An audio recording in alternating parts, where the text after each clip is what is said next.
നമസ്കാരം. The path is the goal എന്ന discussion സീരീസിൻ്റെ അടുത്ത സെഷനിലേക്ക് വീണ്ടും ഏവർക്കും സ്വാഗതം. നമുക്ക് ആദ്യം മെഡിറ്റേഷൻ ചെയ്യാം. കണ്ണുകൾ അടച്ച് ശാന്തമായിരിക്കൂ.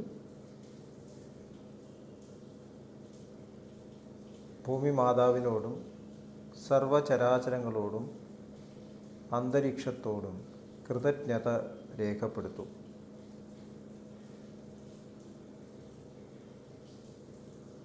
ഭൂമി മാതാവിൽ നിന്നുമുള്ള ഹീലിംഗ് എനർജി കാലുകളിലൂടെ പ്രവേശിച്ച് ശരീരം മുഴുവൻ വ്യാപിക്കുന്നതായും ശരീരത്തിലെ എല്ലാ ഭാഗങ്ങളെയും എല്ലാ കോശങ്ങളെയും റിലാക്സ് ചെയ്യാൻ സഹായിക്കുന്നതായും അനുഭവിക്കൂ.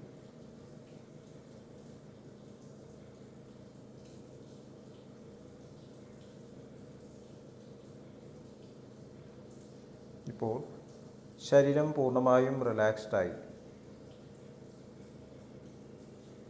ഈ റിലാക്സേഷൻ ഹൃദയത്തിൽ അനുഭവിക്കൂ. ശ്വാസം ദീർഘമായി ഉള്ളിലേക്ക് എടുക്കൂ. ഹൃദയത്തിൽ സ്നേഹം നിറയുന്നതായി അനുഭവിക്കൂ. ശ്വാസം പുറത്തേക്ക് വിടുമ്പോൾ സ്നേഹം പ്രപഞ്ചം മുഴുവൻ വ്യാപിക്കുന്നതായും അനുഭവിക്കൂ.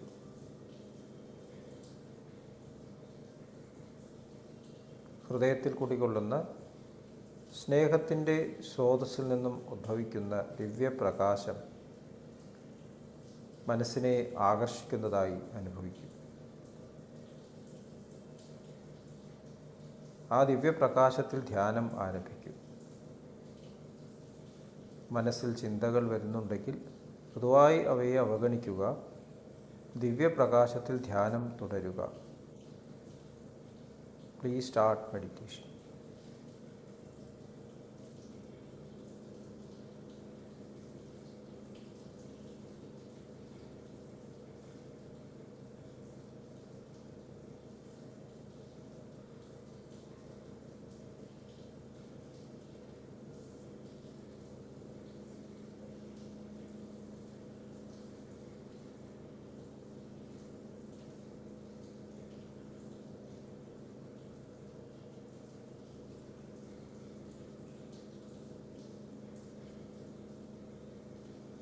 ഓക്കെ, ആ കണ്ടീഷൻ ഹൃദയത്തിൽ നിലനിർത്തി പതുക്കെ കണ്ണുകൾ തുറക്കൂ. എല്ലാവരെയും ഹാർദമായി വീണ്ടും ഹാർട്ട്ഫുൾനെസ് സഹജമാർഗ് മെഡിറ്റേഷൻ സിസ്റ്റത്തിലേക്ക് സ്വാഗതം ചെയ്യുന്നു. എങ്ങനെ ജോയിൻ ചെയ്യാം എന്നത് ഡിസ്ക്രിപ്ഷൻ ബോക്സിൽ കൊടുത്തിട്ടുണ്ട്. പാത തന്നെയാണ് ലക്ഷ്യം, മാർഗം തന്നെയാണ് ലക്ഷ്യം. ലക്ഷ്യം എന്നുള്ളത് നമ്മളിൽ നിന്നും ദൂരെയല്ല, നമ്മളിൽ തന്നെയാണ് ലക്ഷ്യം. നമ്മുടെ ഹയസ്റ്റ് വേർഷൻ തന്നെയാണ് ലക്ഷ്യം. നമ്മുടെ അടുത്തുള്ളതിൽ നിന്നും ഏറ്റവും അടുത്തതാണ് ഭഗവാൻ എന്ന് ഭഗവത്ഗീതയിൽ പറയുന്നുണ്ട്. അപ്പോൾ ലക്ഷ്യത്തിലെത്താൻ വേണ്ടി നമ്മൾ ഇത്രയും കാലമെടുക്കുന്നത് എന്തുകൊണ്ടാണ്? കാരണം നമ്മൾ ക്രിയേഷനിലേക്ക് തിരിഞ്ഞു നിൽക്കുകയാണ്, നമ്മുടെ സൃഷ്ടികളിലേക്ക് തിരിഞ്ഞു നിൽക്കുകയാണ്. നമ്മൾ നമ്മുടെ തന്നെ നിഴൽ കണ്ടുകൊണ്ടിരിക്കുകയാണ്. സൂര്യൻ പ്രകാശിക്കുമ്പോൾ നമ്മൾ സൂര്യന് പുറം തിരിഞ്ഞു നിന്നാൽ നിഴൽ മാത്രമേ കാണൂ. അതുപോലെ നമ്മൾ സൂര്യന് പുറം തിരിഞ്ഞ് നിൽക്കുകയാണ്. നമ്മുടെ യഥാർത്ഥത്തിലെ ഉണ്മയിൽ നിന്നും, ഫൈനൽ വേർഷനിൽ നിന്നും, സ്വത്വത്തിൽ നിന്നും, ഈശ്വരിൽ നിന്നും പുറംതിരിഞ്ഞ് നിൽക്കുകയാണ്. അതുകൊണ്ടാണ് ഇവിടെ ഒരുപാട് പ്രശ്നങ്ങളുണ്ട്, ഒരുപാട് പ്രോബ്ലംസ് ഉണ്ട് എന്നെല്ലാം നമുക്ക് തോന്നുന്നത്. നമ്മൾ പ്രപഞ്ചത്തിലേക്ക് നോക്കിക്കഴിഞ്ഞാൽ ഈ ക്രിയേഷൻ തുടങ്ങിയതിന് ശേഷം എത്ര ചേഞ്ചസ് വന്നു. ഇപ്പോഴും ചേഞ്ചസ് വന്നുകൊണ്ടിരിക്കുകയാണ്. ഓരോ മൊമെൻറ്റിലും ചേഞ്ചസ് നടന്നുകൊണ്ടിരിക്കുകയാണ്. സൃഷ്ടിക്കപ്പെടുന്നു, നശിക്കപ്പെടുന്നു. അപ്പോൾ നമ്മൾ നോക്കിക്കഴിഞ്ഞാൽ പ്രകൃതിയിലൊരു കൊളോസലായിട്ടുള്ള വേസ്റ്റാണ് കാണുക. വലിയൊരു മരം ഉണ്ടാവണമെന്നുണ്ടെങ്കിൽ ആദ്യം വിത്ത് ഡിസ്ട്രോയ് ചെയ്യപ്പെടണം.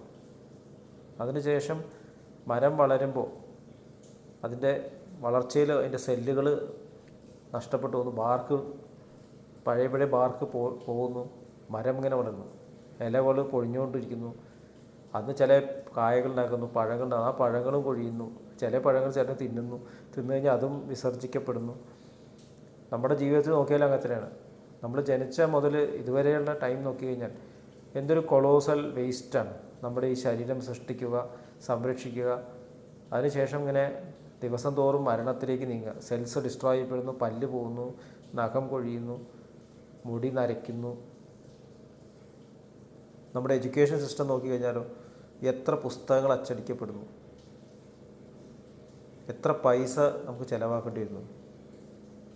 ലക്ഷക്കണക്കിന് പൈസ ഒരു കുട്ടിയെ പഠിപ്പിച്ചിട്ട് എവിടെയെങ്കിലും എത്തിക്കാൻ വേണ്ടി എടുക്കുന്നു. അതിനുശേഷം ഈ ചിലവാക്കിയ പൈസയുടെയോ അതിനുപയോഗിച്ച സാധനങ്ങളുടെ കണക്കെടുക്കുകയാണെങ്കിൽ വലിയൊരു വേസ്റ്റ് തന്നെയാണ്. നമ്മൾ കഴിച്ച ഭക്ഷണത്തിൻ്റെ നോക്കി കഴിഞ്ഞാലും എത്ര ഭക്ഷണമാണ് നമ്മൾ കഴിക്കുന്നത്. ആ ഭക്ഷണത്തിൽ വളരെ ചെറിയ ഭാഗം മാത്രം, അതിൻ്റെ ന്യൂട്രിയൻസ് മാത്രമാണ് സ്വാംശീകരിക്കപ്പെടുന്നത്. ബാക്കിയെല്ലാം നമ്മൾ വിസർജിക്കുകയാണ്.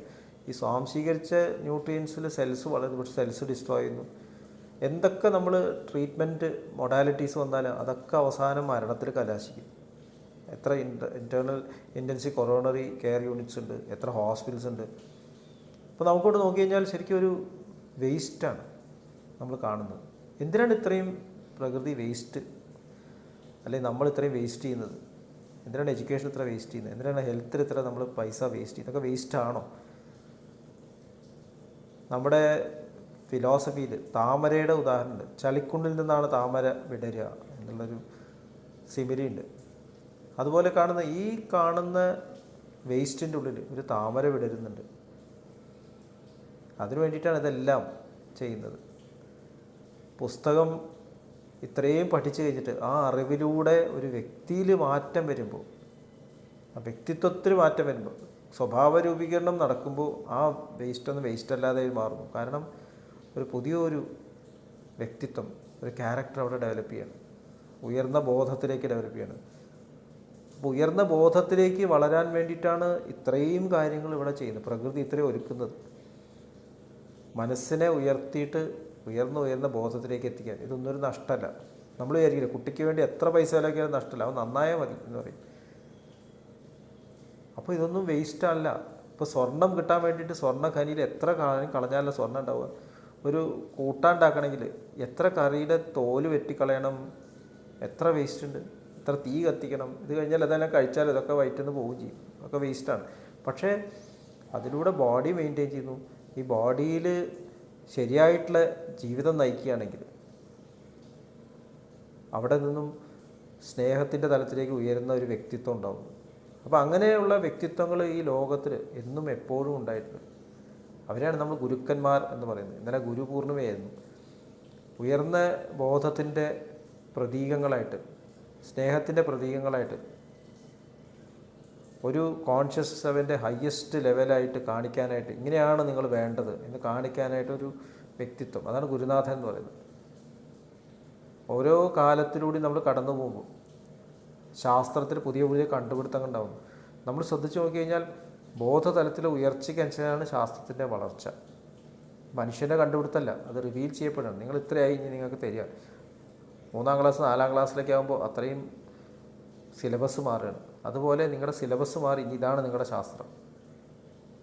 അപ്പോൾ ആ ശാസ്ത്രം റിവീൽ ചെയ്യപ്പെടാനുള്ള കാരണം തന്നെ ഇവിടെ ഉള്ളതുകൊണ്ടാണ്, ഈ ഗുരുനാഥന്മാർ ഇവിടെ ഉള്ളതുകൊണ്ടാണ്. ഇല്ലെങ്കിൽ ശാസ്ത്രം റിവീൽ ചെയ്യപ്പെടില്ല. അവരിലൂടെയാണ് നമുക്കിത് വന്നത്.